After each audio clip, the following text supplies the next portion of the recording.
I suppose you want me to talk too. Do you see this? This is what we're talking about today. This is one of my stitchery ladies. Susie Brackensack. Susie's been stitching forever. She also goes to this little Auburn stitchery store here in Auburn. What's it called? I can't recall. But that's okay, because I noticed that they don't send any people up here to have their framing done either, so there must be a framer down there that they use. We've already decided on a couple of colors. Susie and I looked at greens, and we also figured out that the accent that we wanted to use was going to bring out these lavender highlights that are in this stitchery, so it'll be fun to put that together. First, we've got to make it perfectly square, though. So we start by making sure that we get this little darling block. Quite simply, we're going to give ourselves some guidelines to go by, because as you can tell when you're looking at the canvas on these stitcheries, that canvas is open, so you can sort of see in between those little threads in order to be able to line up properly on a background. So that's why these little lines are being drawn. So if we can do this properly and see how this turns out. Yeah, so if you look very close, you can see through the canvas in order to be able to line up with those lines. Now, in order to protect the canvas, and every framer should always do this for you as well, before anybody puts any pins, staples, or anything through your canvas in order to mount it down, they should be putting a protective strip down. That doesn't mean a piece of cheap masking tape. They're framer grade tapes that actually will keep the metal from a staple or a pin from rusting because of humidity or temperature changes on down the road and then rotting the canvas. So when we lay this tape down, we're going to be ready to go. So if I can actually count the number of rows before I see the line outside the stitches, I can get this pretty much squared up in here and fairly even. So that's where we're going to put our first staples. Let's get this corner set, and now we're going to use these two sides based upon the lines that have already been set. Since I'm going to try to get this little darling taut, let's just follow this line all the way down so that I can put a staple in at this end, and that's about as taut as you can get. Thumbs and fingers of steel, that's how it got this way. And when you get a real bad parallelogram, here, let me show you what I'm talking about. Look at Santa, another one of my stitchers. These little darlings, especially when they get to be 3 and 4 inches wide and they come in looking like parallelograms like this, do you know how difficult it is to get this point to go away when you're trying to get this? Even if you get it totally square like we're doing here, that little point will be your nemesis in the long run. So you have to really know what you're doing in order to make these perfect. And my little stitchery ladies, they're not all so little, have a tendency to want perfection in the end result, regardless of what they came in looking like. And I love every one of you. You'll notice that I'm also doing these stitcheries dry, and unless you've worked with these canvases a lot, you might not be aware that there are a lot of people who resort to using alcohol-based liquids that they spray onto the backs of these stitcheries in order to give them a tiny bit more flexibility or make them more pliable.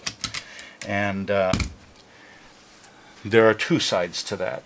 You might be able to make them move a little bit easier when you're doing the super thumb stretch like I'm doing right now, but there's a problem in that those canvases have to dry too, and that shrinkage upon drying can also create a lot more tension on your pins and staples, And you might find out that the stitchery will slip underneath the mats when you finally mat them too. Don't get too close to me with that thing, I'll kick you.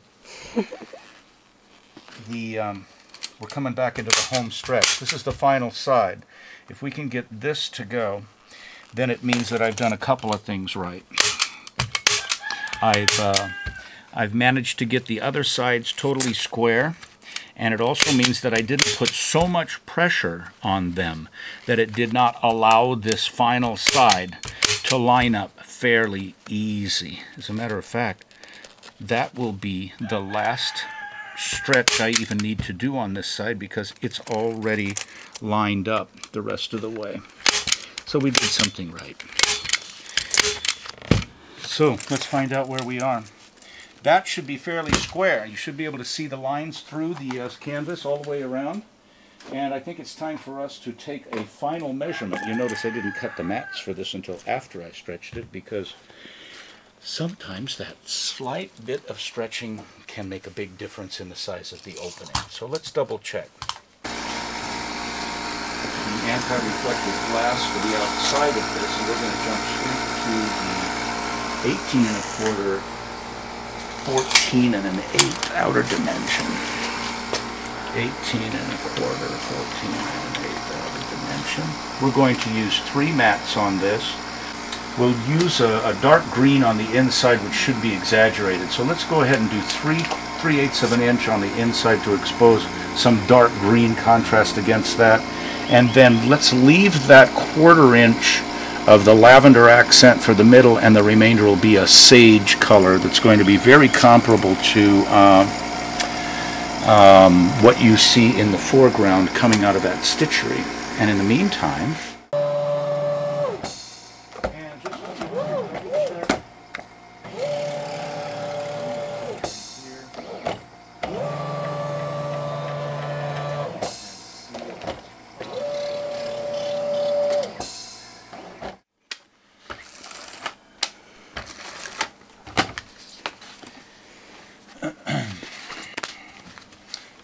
it also helps to have a fairly decent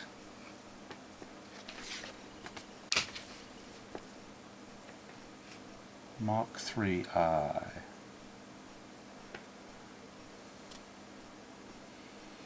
This is usually where a whole bunch of people end up screwing up, because not everyone's eye wants to be able to sort of look at all 4 sides at the same time.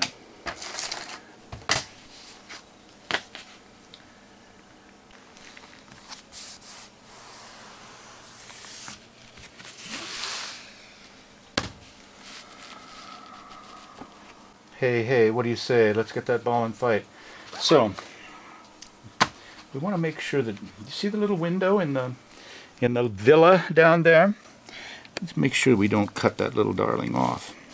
It's obvious that we've got some frou-frous from the brush out front that are bleeding over into the edge, but we want to make sure that we still see that window when we're done. So we're pretty much ready. Want to go cut a frame?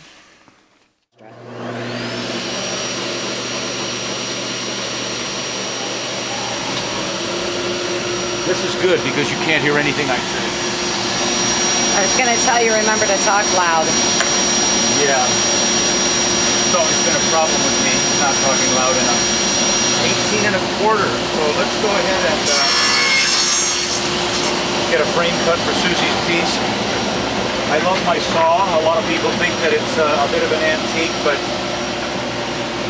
I knew years and years ago that I was not into the whole pneumatic saw trip where you push the button and the saw comes down and chops the moldings. I need more intimate control. Some finishes are very fragile, some finishes are not so fragile. You have to handle the way you pull the blade through the molding depending upon just exactly what the finish is. This is a burl that's going to work very well in Susie's dining room, which is where the stitchery is going to go. It's also probably one of the nicest quality burls you'll see. It's a veneer. You don't want to mess up the edge of the molding when it joins. You want to make sure that it's a perfectly clean joint. And I don't want to go through the, smooth as a baby's butt thing, but you know what I'm talking about. These nice quality burls are not easy to come by. There are some frame shops that would like to just think that they can get by using the moldings from one particular company. Makes their purchasing power from that company a little bit better, makes their discounts from that company a little bit higher. And I've never fallen prey to that situation. This particular burl comes from a company in New Jersey, Presto Molding. Probably some of the finest quality burl moldings I've seen. And they're always dependable. The hang-up is that unless I want to pay the freight, you're not going to get things here inside of 6-7 working days, which makes it a little bit tough. But like my customers say, if it's the best it's worth waiting for. And these are beautiful finishes. Subtle enough in finish to not become necessarily competitive with the artwork, but still intricate enough in the natural grains and burl designs to make it probably one of the most beautiful frames you'll ever see. I would expect Presto's check to show up in the mail very soon for the plug they just did. Now, glue. Glue and thumbnails. When there's substantial moldings like this, I try to find the best possible way to join the moldings together. Obviously, good wood glue is one thing. I've seen it all and I've used them all. There's actually one great wood glue that I would use over any. This is for the benefit of you framing aficionados that would like to do these backyard things in your garage and make them work. It's a product that's called Corner Weld. Corner Weld. Corner Weld, please mail your check to Abreu Gallery Picture Framers in Grass Valley. I've used a lot of them.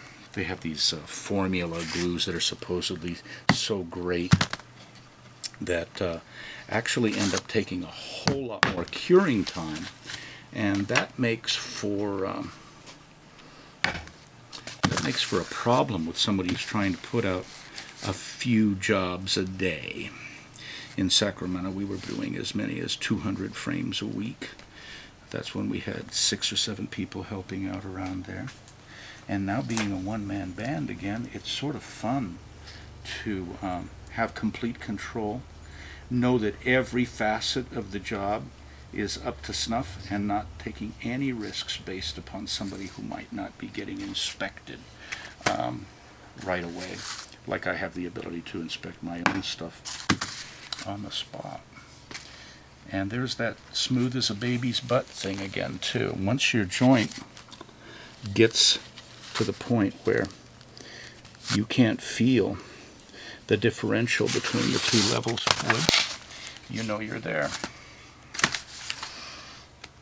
It's got to work that way on all 4 corners too. So just because I'm doing the easy part, joining the 2 halves, where you can control that, when we start putting the 2 halves together, you lose that control because it's the angles that have already been determined by the other 2 halves that are going to very possibly create problems for you. So let's get this smoothed out, and then we'll move into that other last joining process. How pretty. Set that peg, come back and recheck.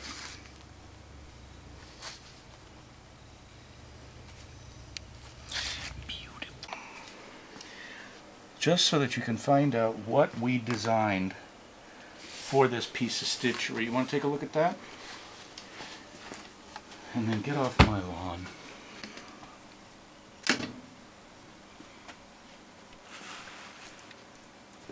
Not a bad little design.